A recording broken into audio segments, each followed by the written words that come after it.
4 laps to go. The pace really starting to hot up now as Jason Kenny looks around to see where everyone is. Looks like it's going to be an interesting sprint. The Australian riders just leaving a gap so that they can go at Jason Kenny. 3 laps to go. Now the Derny peels off.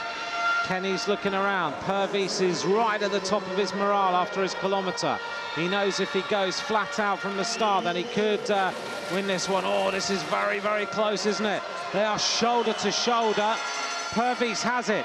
Kenny trying to get back in the wheel. This is going to be really close. Kenny's going to drop off a little bit.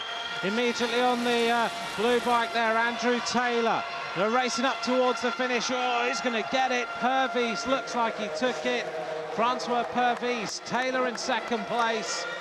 And then it's a photograph between Sunderland and Jason Kenny for the 3rd place. It looks like Sunderland of Australia will go through.